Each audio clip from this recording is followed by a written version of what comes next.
Good morning, everybody. My name is Kathleen Panic. I am the Gfe analyst for WisStat, State of Wisconsin. Joined today by my wonderful boss in chief, Madalena Maestri, who is on camera and just waved. So I just wanted to start with a couple of things before we get going with today's information session. I will be presenting a PowerPoint, and at the end of the PowerPoint presentation, I will also present some sample tabs from the updated DT1202 Excel workbook that I just sent out a couple days ago, the template to illustrate some of the slides that we discuss. The examples that I'm going to be providing today are representative examples meant to give prime contractors a robust idea of the content WisStat is looking for. I certainly cannot account for every circumstance that might be present during a particular bid letting, but our office is always available to answer your questions. I will send out the PowerPoint presentation after this session, and at the end of the presentation, both Madalena and I will be available to answer any and all questions. Let's see, I have muted everybody. So I will begin with the presentation right now.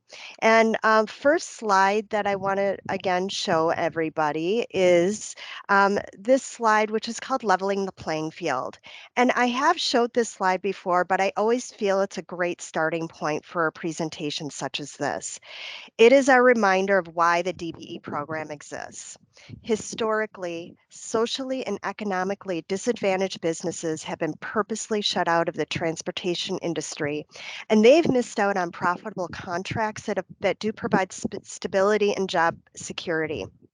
The DBE program seeks to level the playing field by giving these businesses continuous opportunities to participate. When DBEs are routinely selected, DBEs gain valuable experience, leading to more opportunities, which hopefully increases neutral participation in our program. Next slide. I think Madalena is going to lead us through this next slide. I will, and good morning, everyone. Thanks for being here and sharing your time with us.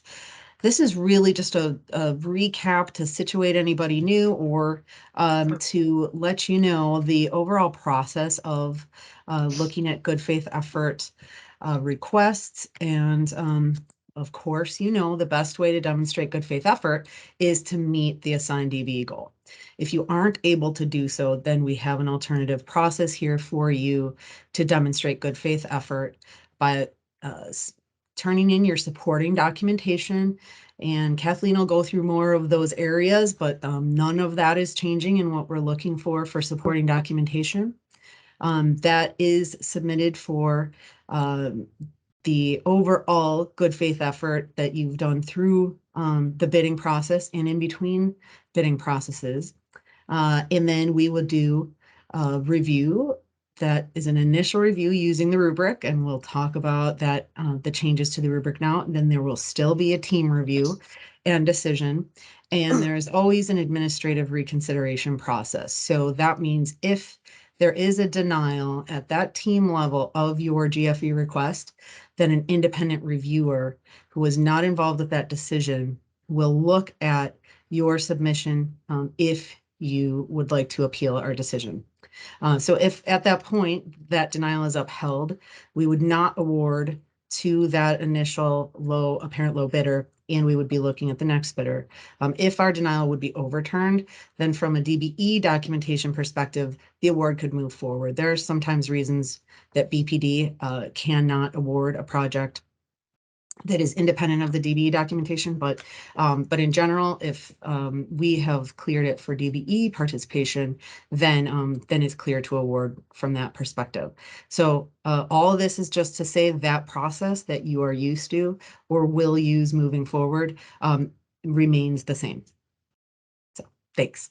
Great. Thank you, Madalena.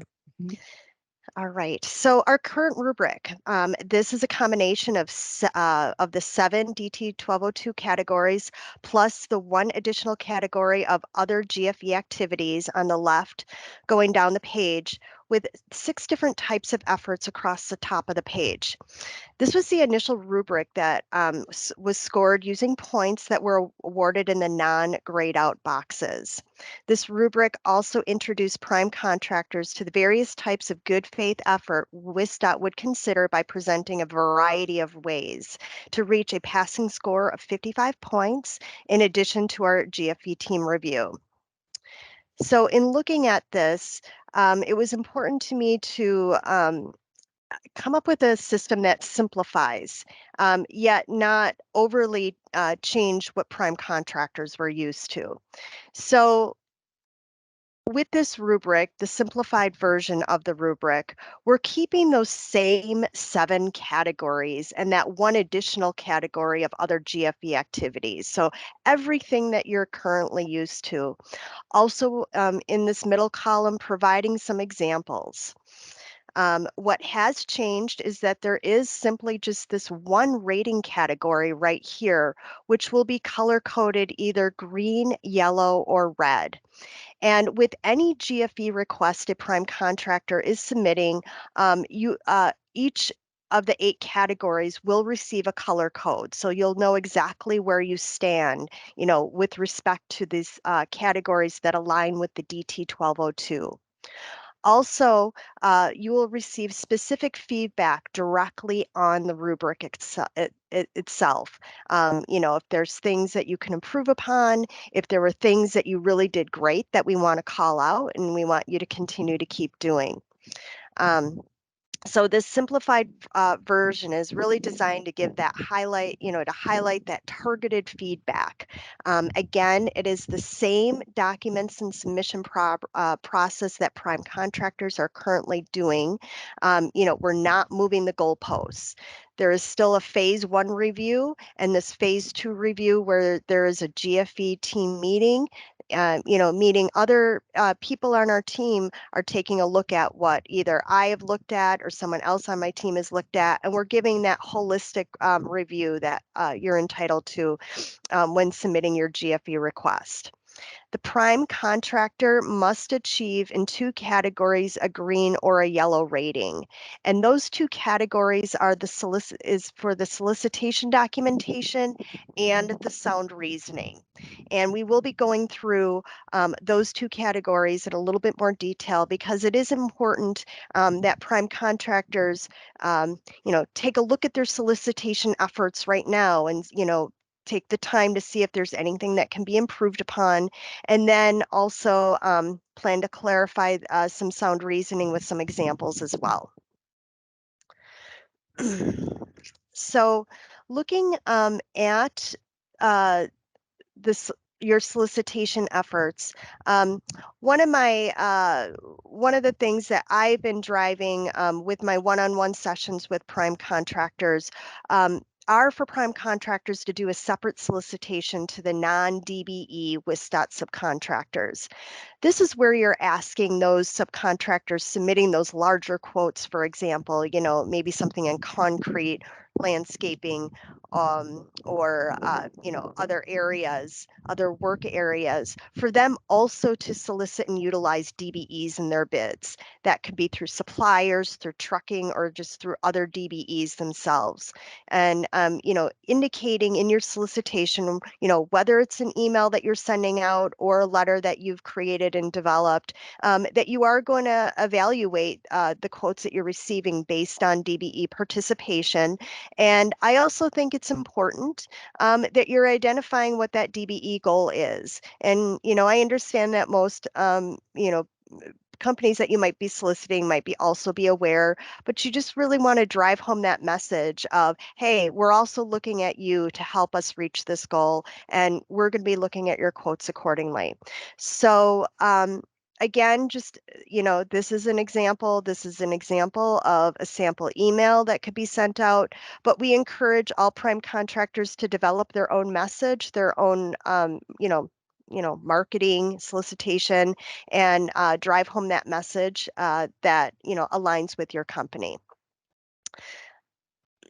The second example that I'm going to show you is a sample email for that would be sent out as a DBE solicitation. This is a body of an email that assumes a letter attachment as well, which I will also be going through. But in the email body, I sometimes think it's a missed opportunity to also communicate some important pieces of information that you want DBEs to be looking at. Obviously, you want to let them know what proposals you're bidding on, where those regions are.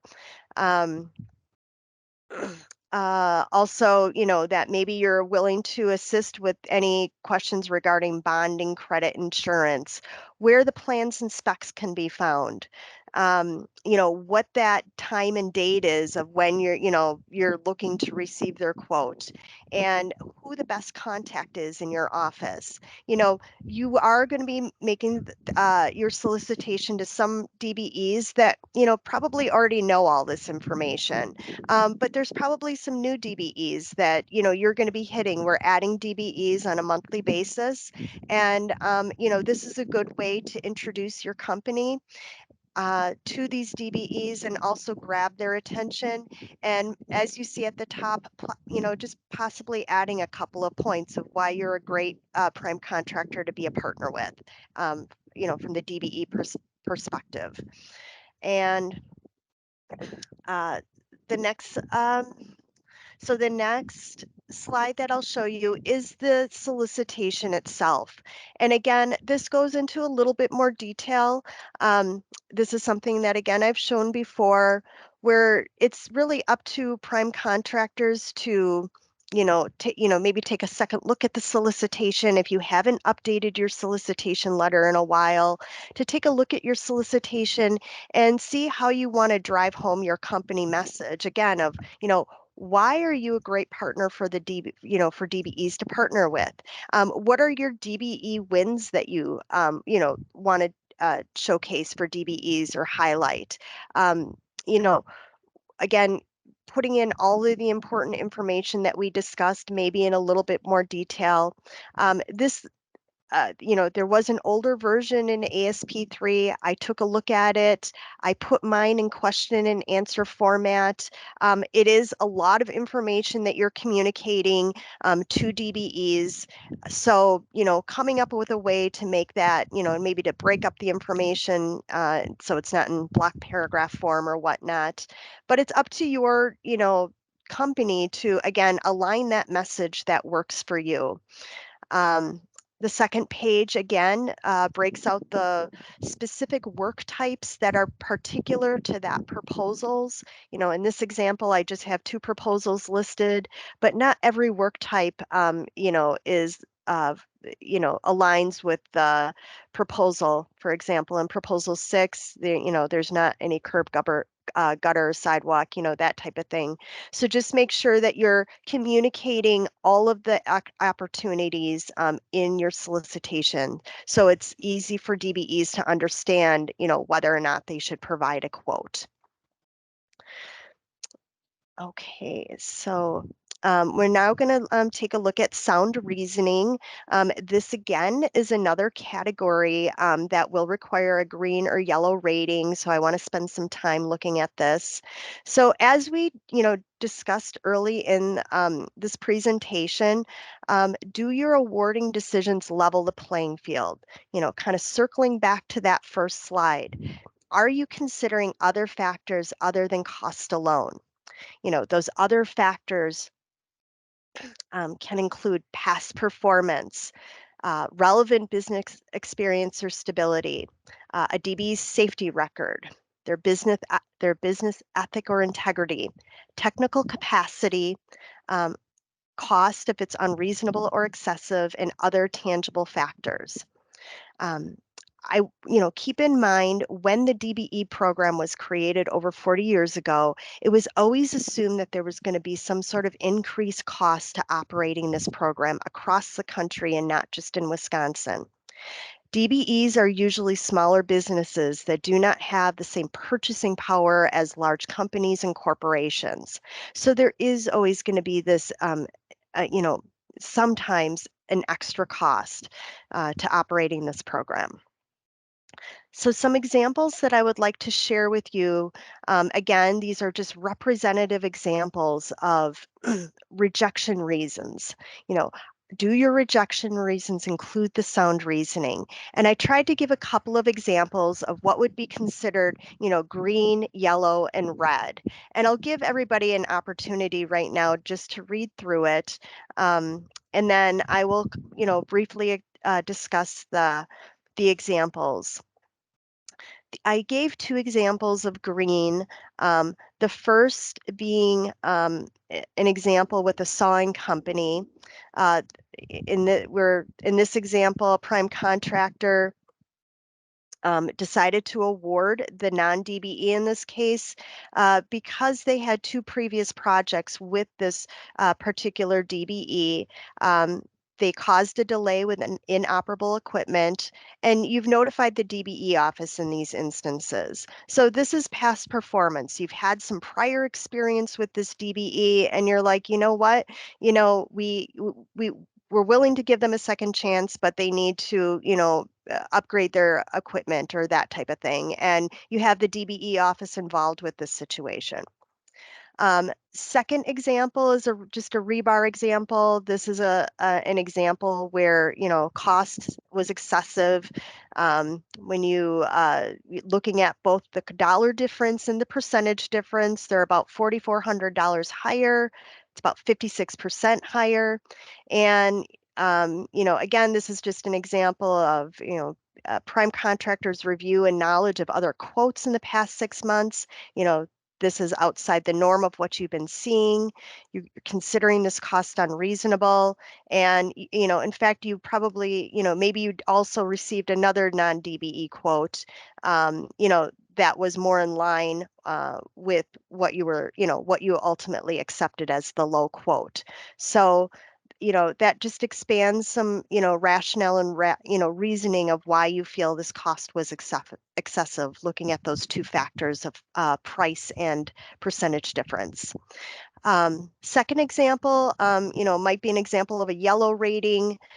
This is an example where the prime contractor is simply looking at that percentage difference of 31, almost 32% higher, and can just at that point, stopping at that point and considering it unreasonable. As you can see, this focuses only on the percentage difference. We would need a further explanation of why the price difference is unreasonable as well. And then lastly, a red rating example, if you just simply state, your company does not consider or will entertain any DBE that's not the lowest quote, kind of end of story. That's not taking in the full spirit of the regulation, and we would consider that a red rating. And we will be going through this a little bit later in the presentation, but as you saw a couple days ago, I sent out a new template of the Excel workbook. And in the intent to award tab, there are now drop downs that have rejection reasons in there. Also in that additional column F, we are still looking for that sound reasoning justification. So just to kind of further clarify and explain the updates that were made to the template recently. Again, same information that I sent out in the email. I added a couple of things to the table of content. On the solicitation tab, I added the recommended timelines. Again, on the intent to award tab, I created those drop downs to hopefully guide and assist prime contractors in completing this particular tab. Sound reasoning justification is still required in column F. The like item analysis tab, this is new, and when feasible, please use this tab if you do receive an incomplete quote. This is sometimes hard for me to understand when I am looking at your intent to award, if there is a part of a quote that you're accepting or what your analysis is. I'm asking prime contractors to, in a way, show their work uh, of how you arrived at your awarding decision. Sometimes it's easy for me to figure out when there's only a few items, like for instance, there's only 5 items listed, and that's of what a DBE submits versus, a fuller quote from maybe a non-DBE or a competing DBE that has 8 items listed. I can I can obviously figure that out, but I am asking that, a like item analysis be done when feasible, when you're able to do it. The Gfe Strategy Overview tab, I will show you an example of what this might look like, but this is also something that, you can edit and change as you can. I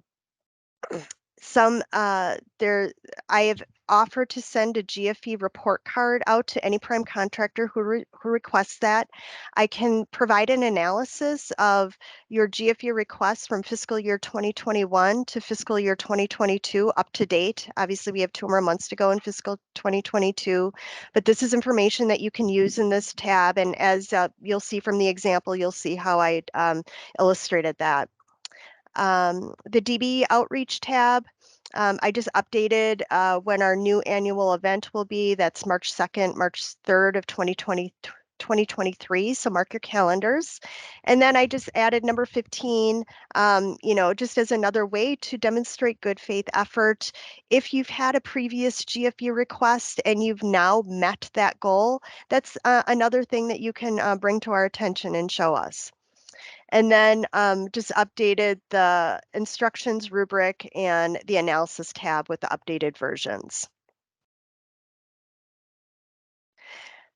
And so other GFE activities, this is that kind of like bonus category that we have in addition to the 7 categories detailed in the DT 1202 workbook.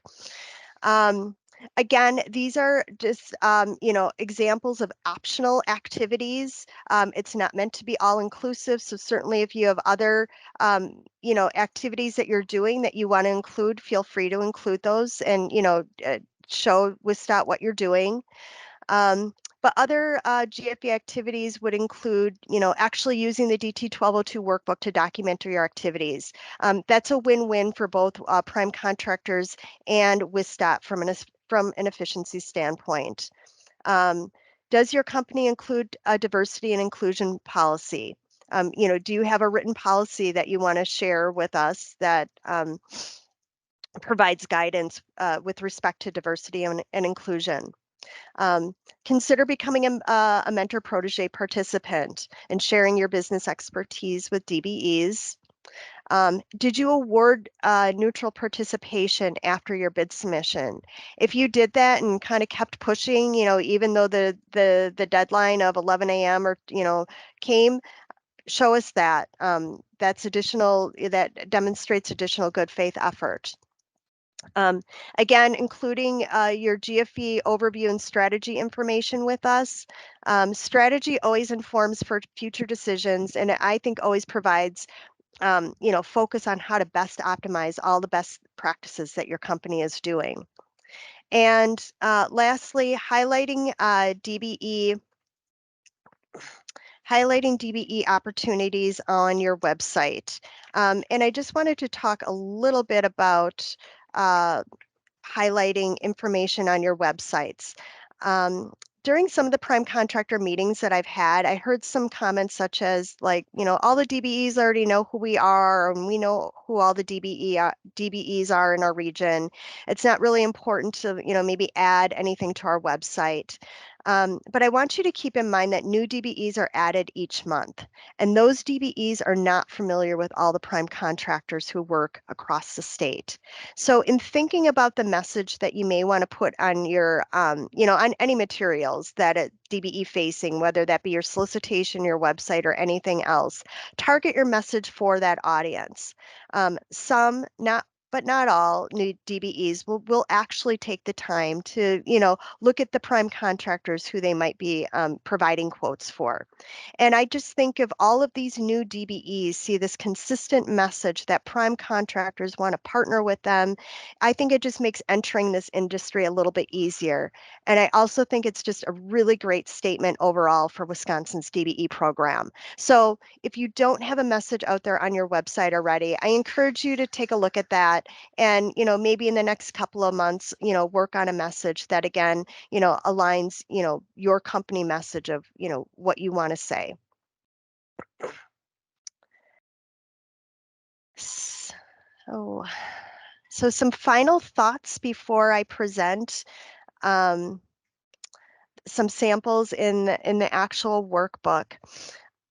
I just want to go back and take some time to recognize everything that we've gone through in the past 2 years, and that definitely includes our prime contractor community.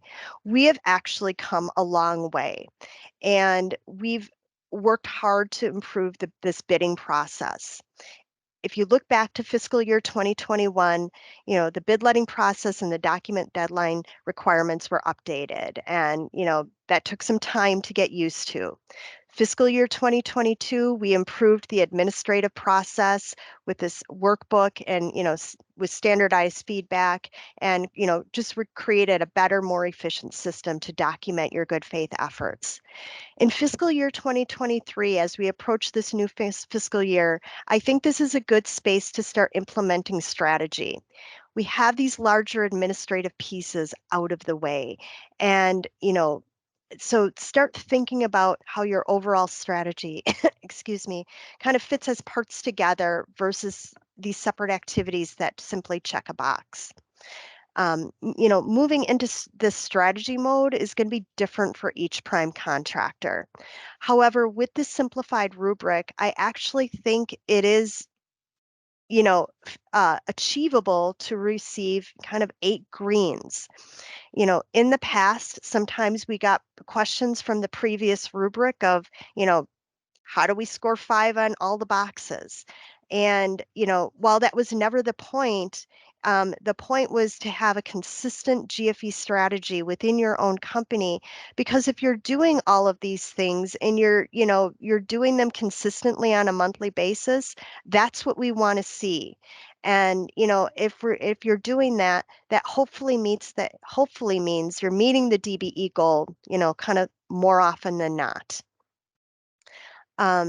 So before I get into some specific examples with the workbook, the template that I've created, I just want to kind of throw it back to Madalena and ask if you have any final thoughts, Madalena, on anything that I've gone through.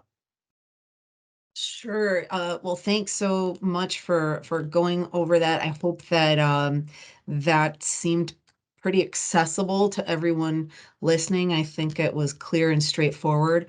And I'm really glad that you also recognized everybody's participation because, Mm. we can come up with ideas, but we need you to help us implement those ideas and give us feedback on making it better. So thanks for being great partners in this process. And I think everyone will be pretty happy to hear that we don't foresee having more changes beyond Yeah. minimal refinement. So in October, when ASP3 is updated, that will be the last, knock on wood, that we see Mhm. that ASP3 being updated for a considerable amount of time. So so thanks. Stay tuned on that. But we're going to continue to work with you. And as you know, Kathleen and I, and sometimes Maria and I, are out on the road. So if you do want us to come and visit you and we haven't already, let us know, and we'll come talk to you about GFE and anything else you want to talk about. Absolutely. Absolutely. Thank you, Madalena. Okay, so as promised, I have created some examples in this sample DT1202 workbook. And the first example that I'm going to show, or the first tab, is this intent to award. Again, I have drop downs that are now available. Keep in mind there is an other category, so certainly if you see something that doesn't fit any of the drop downs, you're more than able to use this other category and then just, again, further describe the sound reasoning associated with that. I'm not going to go through all of them. I'm just going to point out a couple of them. This first example with concrete, the rejection reason is the cost differences unreasonable between the quotes. In this example, there were 2 DBEs that submitted quotes and then a non-DBE. A DBE was selected, and the DBE that who was not selected was 23% higher, $9,000 cost difference. This prime contractor indicates that there were no other areas where they could reduce their costs or absorb this increase and still be competitive. However, they do point out, in addition to concrete, we did award 3 other DBEs with higher quotes. So one thing that I want to say is, with sound reasoning, the intent is to give a rejection reason for the DBEs that you have rejected. However, one thing that I do see that I think also demonstrates good faith effort is when you are just providing a small explanation of why why you did award the DBE that you awarded. In this case, I have it highlighted yellow, DBE not rejected. This DBE was 12.77% higher over the non-DBE here at 34,000, and there was a $4,400 price difference. So again, this is not required that you do that, but I often, for example, this is a simpler example with staking. I often do see prime contractors who do this, and I just think it's a relatively easy thing to do to also kind of point out, your win, if you will, with your awarding decisions. This is an example of DBE not rejected. Again, almost 11% higher with a $495 price difference between the two. I will point out this sawing example. This is a category where often we do see multiple DBE quotes, and we understand you can only pick one. So there is a reason which states multiple DBEs quoted the work type. And in this example, you acknowledge the fact that these 2 sawing contractors, they're both trusted and reputable, trusted partners. However, you're trying to balance the work.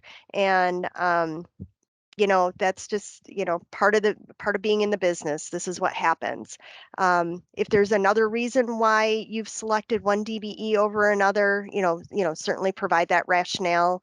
But again, with the DBE who was selected, just adding a couple, some additional detail, that they were almost 21% higher than this JK sawing, and indicating how much higher they were with the DBE that they were selected over. Let's see here. This is a past performance issue.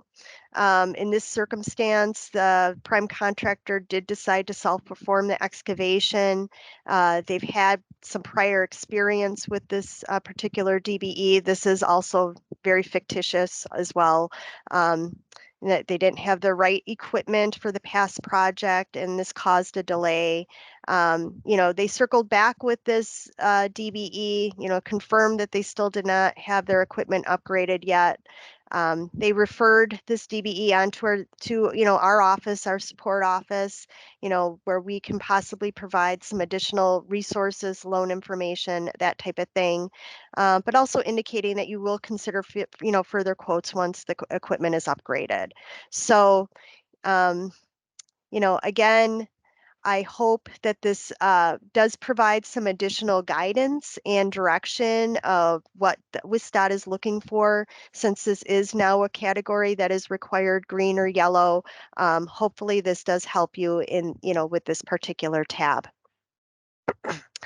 Like item analysis, again, with the exception of this information up here, it is pretty much a blank slate of how you want to use this. I didn't want to put too much structure into this. I think everybody here is familiar enough with how Excel works.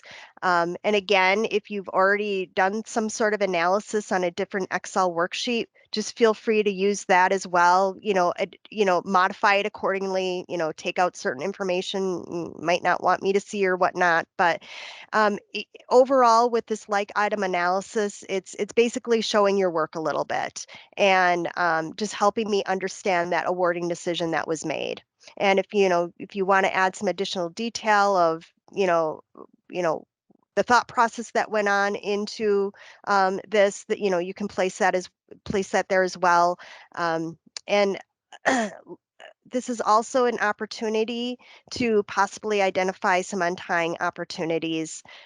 This is something that I think is really important. I know that this opportunity doesn't always exist. I know that there's reasons why it can't always happen, but certainly we would like to see more prime contractors take the time, possibly take some time to understand if we can untie some quotes and award some smaller packages to DBEs, and maybe make that additional effort. And kind of laying out, this in an Excel format might help, kind of identify those opportunities as well. And then this Gfe Strategy Overview, again, this is an optional thing, something to possibly consider in, in being scored in that kind of other Gfe category. This is where I have provided information to some of the prime contractors who've reached out and asked for their Gfe report card. So I just try to create a narrative around it.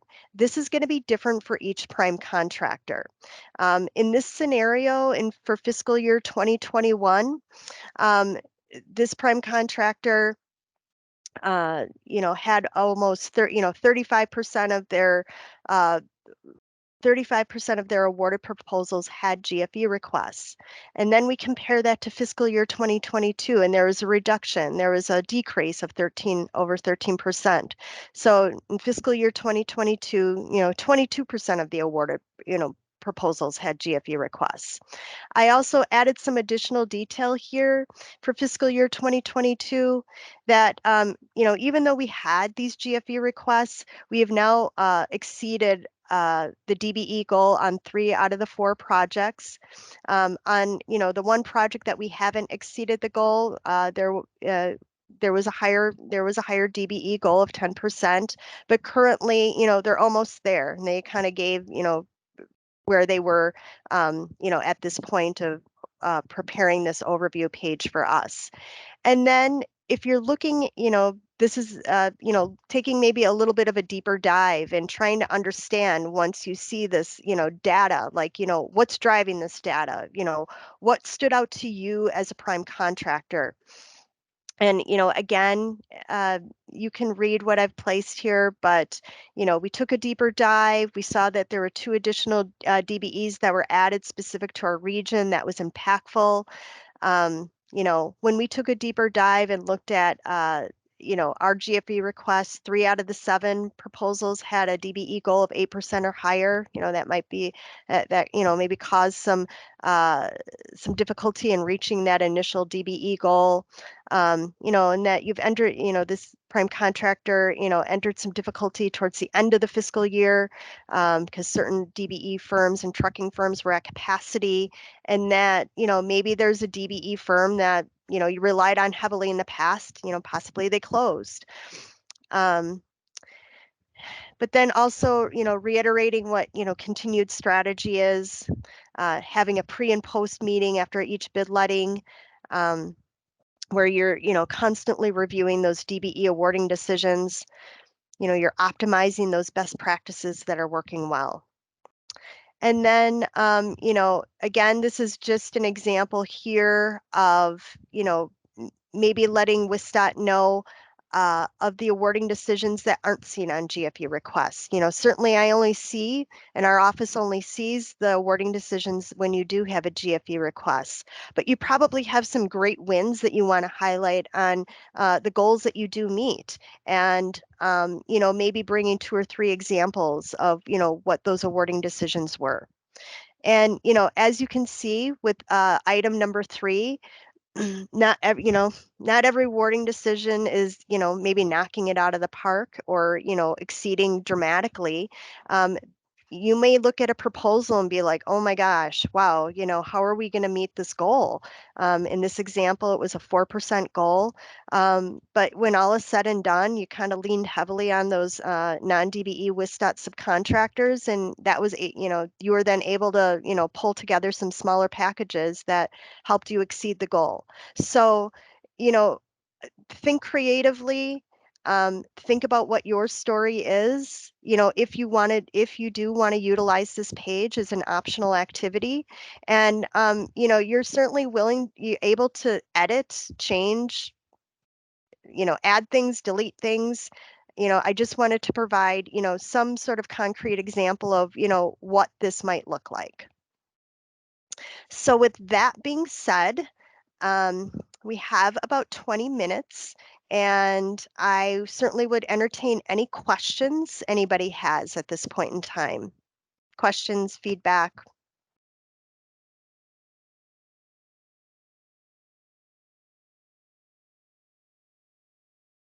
So Kathleen, I also want to mention that we worked with a focus group of contractors and our internal team that came up with the revisions to that rubric.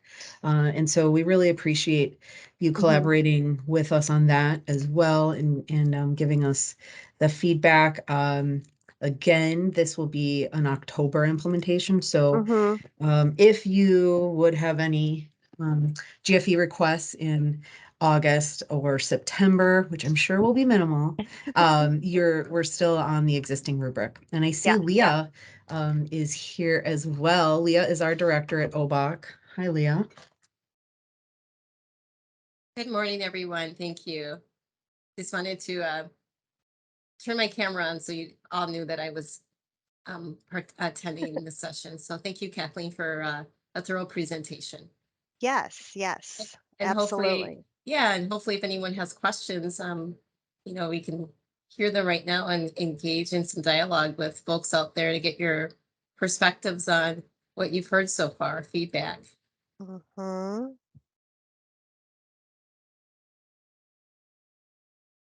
Or we've demystified everything, Kathleen, and you have left no questions remaining. Right? I would like to think I did that, and that I'm that brilliant, but It's, it's possible. I know there's so many people that I just want to call out and put on the spot. But I won't. Leave it to you to weigh in. Yeah. Well, without hearing any questions, I'll certainly leave that open. I will also bring up the GFE Best Practice Workshop. As you know, I sent out an email last week. Just another plug for anybody who wants to respond to that email, answer those questions. I have received responses back, so thank you for all the prime contractors who responded. There does seem to be, I'm getting a lot of yes responses. That this is a great idea. And I look at this as very much an opportunity to grow. This is sharing, best practices of what you have done as a company. And one thing that I would like to share with everybody over the past year, with making some changes to the template that I just put out and with the monthly bid letting reminders. These are all best practices that I share, that I see come up, that our team sees come up, that we want to share with everybody because we want everybody to be successful with this. So this is like an important note for everybody to, understand. We're not looking, for prime contractors to share, what they may consider proprietary strategy information, but really to come together as a group and elevate the Wisconsin DBE program, because I think we really have come a long way. And I think we really have a great program to share, with the rest of the country as well, because this whole program is just so important. So if you were on the fence of, possibly wanting to participate or just haven't responded yet, I ask that you give that a second thought, because we're really looking at this as something that will elevate everybody's, participation and efforts, with good faith effort. Right. And we do want you to know that we're also working with DBEs. So we aren't simply expecting that everything is going to happen because primes are doing all of the work. There is a significant lift for you, but DBEs also need to engage. We know that we work with them. We've had an increased focus now with the ability to be helping DBEs get the resources that they need to expand into other areas. We're listening to you as well on the types of work you'd like to see from DBEs, who is working in your region, and the efforts that you're putting in to help grow the DBE pool within your region. All of us sort of working together is how we get there. So just so you're aware, we are working with DBEs as well. And we'll send more information about another networking event that's at the end of September in the Dells that will be a DBE roundtable opportunity for primes to do some networking kind of post-ish season and in between, and that'll be on the construction side, in between our regular annual event, which will be in March. So I think we probably talked long enough to give anybody who was shy the opportunity to put their hand up or talk or chat. So with that, we'll give you back a few minutes of your day and thanks very much for being here with us this morning.